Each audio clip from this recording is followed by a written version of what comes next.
Shalom Ouvracha les filles, j'espère que vous êtes en pleine forme, Bezrat Hashem.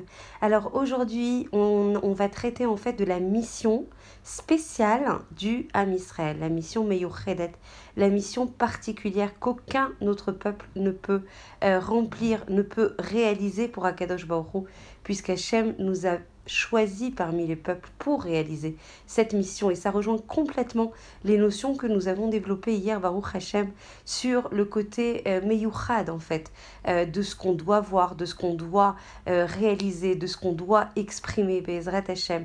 On a parlé à quel point en fait, plus on est en train de se sanctifier et plus en fait on a une mécanique vertueuse qui va nous mener vers la proximité, vers l'intimité avec Akadosh Baruch Hu. Et avant d'arriver à cette intimité, à cette proximité, il faut déjà prendre conscience du caractère meyuchad, du caractère spécial, du caractère de Nifrar, du Ham Israël, donc du peuple élu, pour pouvoir réaliser notre mission au niveau klali, au niveau global, au niveau général et aussi au niveau individuel.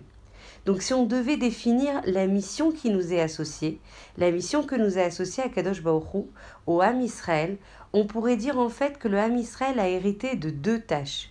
L'une est de s'attacher de manière mais la plus solide, la plus tenue, la plus indissoluble avec Akadosh Baruch Hu, et on vient de sceller notre alliance, notre volonté en fait de s'unir à Akadosh Baruch Hu lors de Matan Torah. C'est la nuit en fait du zivug, de l'union la plus ultime entre les Ham Israël et Akadosh Baruch Hu, quand il promet, quand il reçoit en fait la Torah de manière indissoluble, de manière éternelle.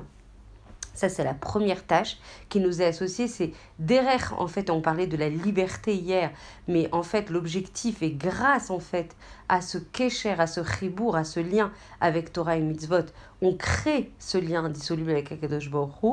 L'objectif le plus ultime est de s'unir et de se coller et d'être complètement dédié, complètement passionné. J'arrive même pas à trouver les mots tellement l'émotion est grande, mais tellement on est collé. Vraiment, c'est le inyan de Dvekut à Akadosh Baruch Hu. Ça, c'est la première mission. Il faut la garder bien à l'esprit. La première mission du Ham Israël est de se coller et de s'unir.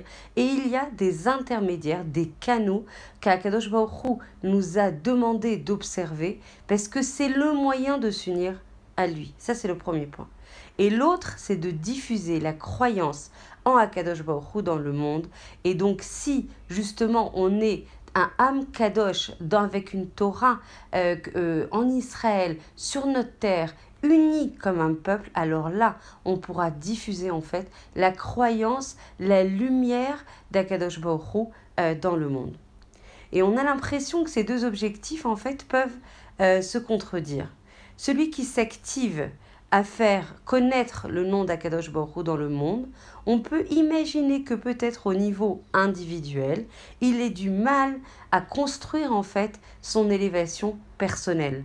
Il a du mal à vraiment protéger son élévation et au contraire à négliger son élévation personnelle et ses efforts justement pour permettre de diffuser l'attachement en fait à son créateur.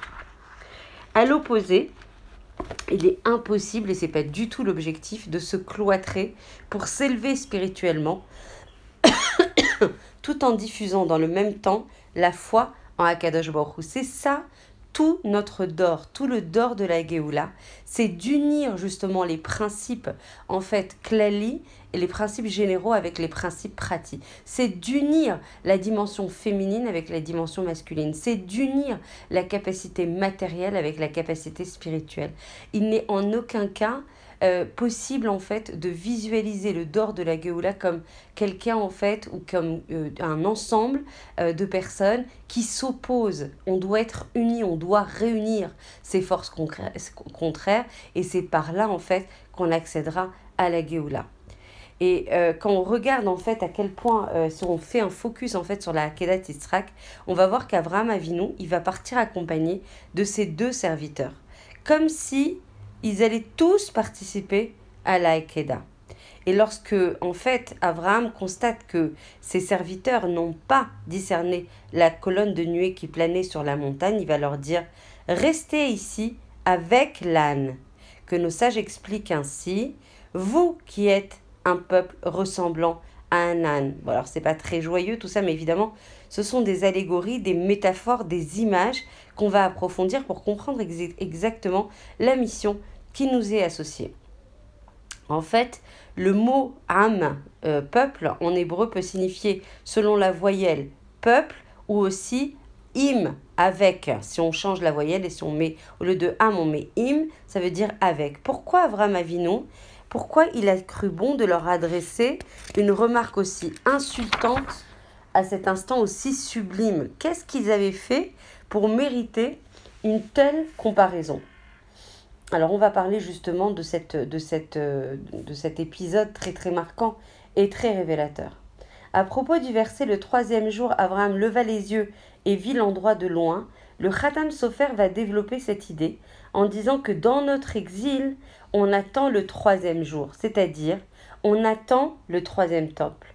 On aperçoit en levant les yeux que nos fautes sont si nombreuses que l'endroit est encore loin. Combien il y a de personnes qui se désespèrent aujourd'hui en disant « il devait arriver là, il y avait un endroit, un moment propice là, et un autre moment, il est toujours pas là ». Donc en fait, on lève les yeux, on veut apercevoir ce troisième temple, mais on imagine qu'avec toutes nos fautes, eh ben cet endroit, cet espace-temps est encore loin. La raison provient souvent que nos rapports avec les nations du monde sont encore trop importants et notre assimilation, lo alenu chas v'shalom, en galoute et ici aussi en Israël malheureusement, mais en moindre importance, est trop importante. La seule solution, et ça revient à un sujet vraiment qu'on a abordé hier, c'est de comprendre qu'on n'a pas de raison d'être mêlé, mais quel que soit le mode justement d'aliénation avec les autres Umot HaOlam, on est complètement différents. Hachem, il nous demande d'être un Am Kadosh, c'est-à-dire dissocié des autres, complètement pur et saint, comme lui est saint.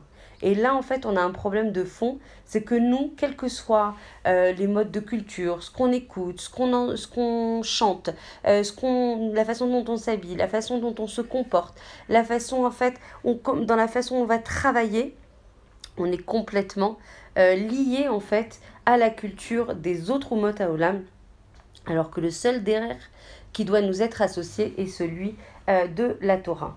Et c'est pourquoi Avraham Avinu va dire à Ishmaël et à Eliezer « Restez ici, peuple qui ressemble à l'âne, afin que vous ne vous joigniez pas à nous. Moi et l'enfant, nous irons jusque là-bas, nous nous prosternerons et nous retournerons vers vous. » Ainsi, lorsque les peuples du monde voudront se convertir et que nous voudrons leur enseigner les voies d'Hachem, on doit d'abord, pour leur enseigner, pour être la lumière d'Akadosh Baruch Hu, il faut d'abord se séparer d'eux et ensuite aller vers eux pour leur enseigner. Parce qu'il y a beaucoup de misfits, de malentendus, quand on imagine en fait qu'on va se rapprocher d'eux pour les convertir, enfin c'est même pas l'objectif, mais pour les ramener et pour diffuser la croyance d'Akadosh Baruch Hu, en fait il faut d'abord mettre une cloison, mettre un clivage, mettre une séparation extrêmement importante entre eux et nous, et seulement après diffuser la Torah d'Hachem, diffuser la lumière d'Hachem, diffuser l'union avec Hachem, qui est la condition en fait stricte et essentielle de l'union que l'on doit avoir avec Akadosh Baruch Hu. Et donc lorsque si on essaye d'approfondir, excusez-moi, j'essaie de trouver le nom de la personne pour qui je dois dédier le cours, Bezrat Hashem, qu'elle puisse bénéficier en fait d'une refoua shelema, Bezrat Hashem, Bekarov Mamash, qu'elle puisse jouir de tous ses enfants autour d'elle, Bezrat Hashem, toujours en bonne santé. Je cherche son nom, j'espère que je vais le trouver. Je vais le trouver, Bezrat Hashem. Peut-être dans un autre groupe, excusez-moi, maman, je suis vraiment désolée, mais j'ai promis de le faire. Et il faut absolument que je le fasse. Donc vous vivez ça en live. Voilà, Baruch Hashem, Refoua Shelema pour Gisèle, Mama, Simcha, Bat Cécile, qu'elle puisse accéder à toutes les Yeshuot, qu'elle soit Bria, Veshlema, une Achlama Meira, et qu'on puisse entendre la concernant des bonnes nouvelles. Si vous pouvez, pour Gisèle, Mama, Simcha, Bat Cécile, lire le Teilim 20 tous les jours autant que vous pouvez jusqu'à sa guérison prompte et complète. Bezrat Hashem, qu'Hashem vous bénisse et rebascule toutes ces brachot, toutes ces yeshuot, Bezrat Hashem, sur vous également. Voilà, excusez-moi. Ishmaël et Eliezer donc vont représenter, regardez le parallèle avec justement la situation qu'on connaît aujourd'hui, vont représenter en fait les deux branches des nations du monde. On dit que la Milchama Acharona, s'il y a, parce qu'il y a plusieurs marlokot en la matière, c'est la guerre de Gog et Magog. Donc en fait, Ishmaël et Eliezer vont représenter Gog et Magog. Et comme on l'a vu, Avraham Avinu va prendre sur lui d'amener le monde à reconnaître la malchoute d'Akadosh Baruch Hu. Au début, il a cru qu'il pourrait s'associer à Ishmaël et Eliezer à la Hakeda. Son idée initiale était de conduire directement les nations à une alliance d'amour avec Hachem. Et après, il a réalisé que ce n'était pas possible, qu'il fallait d'abord observer cette séparation avec les Umot HaOlam et seulement après les ramener et diffuser la lumière d'Akadosh Baruch Hu. Avraham Avinu pensait que le service d'Yitzhak suffisait à amener l'humanité sous la malchoute d'Akadosh Baruch Hu et que son sacrifice en présence d'Eliezer et d'Ishmaël ferait en sorte que tous les habitants de la terre reconnaîtront que c'est devant toi que tout genou doit fléchir et que c'est par toi que toute langue doit jurer. On continue Bezrat Hashem demain. J'ai un petit peu débordé. Il est très très important de comprendre que cette différenciation, que cette distinction, que cette séparation des Umot HaOlam, mais quel que soit, que ce soit nos modes de pensée, que ce soit nos modes d'expression, que ce soit nos modes de loisirs, que ce soit ce qu'on voit, ce qu'on exprime, ce qu'on écoute, on en a parlé hier, mais combien c'est important les Kadesh et Tatzmen, de nous sanctifier. On a l'impression qu'en fait, c'est pas très grave. On peut les vater alzé, on peut adoucir le trait sur ça. Je me suis retrouvée dans une situation hier, je vais pas rentrer dans le détail parce que ça pourrait mettre à mal aussi des organisations, des institutions desquelles je veux pas parler. Mais en fait, on a l'impression qu'on peut les vater sur pas mal de choses en disant « Oh, ça va, c'est pas très grave ». Et en fait, tout est grave. Tout est grave. Alors vous allez me dire « Non, mais ça va, il faut donner une mesure aux choses ». Non, si la Torah, la halakha et le moussar nous demandent en fait d'observer cette distance, cette différenciation, c'est que ça peut vraiment l'ifgora. Ça peut toucher à notre neshama, ça peut toucher à la sainteté de notre neshama, et donc ça peut toucher à la sainteté, à la pureté, aux intentions en fait de notre avodat Hashem, et la mécanique, et vous l'avez compris, est très rapide à mettre en place, que ça soit dans la Gdusha ou l'inverse, Khalila, dans la Touma. Donc, Bezrat Hashem, qu'on puisse chaque jour, à chaque instant, progresser vers Akadosh Baruch Hu avec beaucoup de Messirut Nefesh et comprendre que cette séparation des Umot HaOlam est capitale.